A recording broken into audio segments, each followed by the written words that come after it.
Kita ke berita terakhir Tribuners, kisah Said, capsek sekolah luar biasa antara jemput siswa di Tual Malra pakai tosa.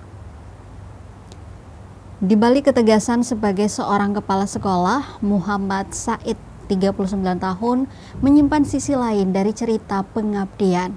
Dirinya menjadi tumpuan harapan bagi 32 siswa berkebutuhan khusus yang mengenyam pendidikan di Sekolah Luar Biasa atau SLB Negeri Tual di Desa Viditan, Kecamatan Pulau Dulah Utara. Kehadirannya selalu ditunggu setiap hari oleh para siswa di Kota Tual maupun Kabupaten Maluku Tenggara atau Malra. Pasalnya, dirinya dengan sigap mengantar jemput puluhan siswa menggunakan tosa melintasi dua wilayah berbeda administratif di tengah teriknya matahari dan dinginnya suhu di saat cuaca sedang tak bersahabat. Aktivitas ini berawal sejak 3 tahun silam, sejak dirinya meminta bantuan tosa kepada Dinas Pendidikan Provinsi Maluku yang digawangi Insun Sangaji kala itu. Sebelumnya, aktivitas antar jemput kerap dilakukan para guru menggunakan motor, namun tentunya kapasitas yang terbatas jadi permasalahan pelik. Awalnya, Said prihatin dengan kurangnya kehadiran siswa-siswi di sekolah. Kebanyakan orang tua pun sibuk bekerja hingga terkadang pendidikan anak berkebutuhan khusus pun terabaikan. Padahal seyogyanya semua anak-anak wajib mendapatkan pendidikan yang adil dan merata, sekalipun dilahirkan berkebutuhan khusus. Said menuturkan anak-anak ini jika tidak dijemput enggan berangkat ke sekolah, apalagi jika orang tuanya sibuk dan tidak peduli.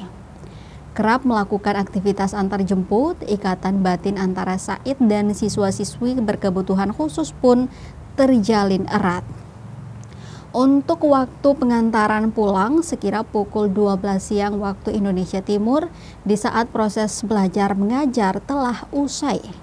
Diakui Said jika musim hujan, otomatis aktivitas antar jemput dibatalkan karena khawatir posisi duduk siswa dan dinginnya hawa.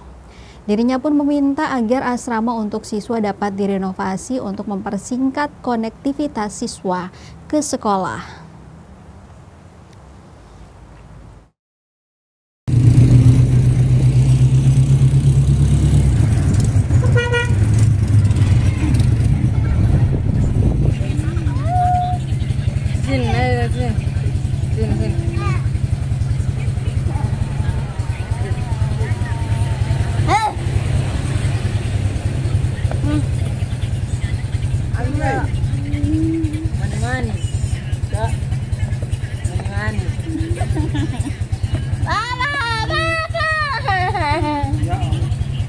Download Tribun X sekarang, menghadirkan lokal menjadi Indonesia.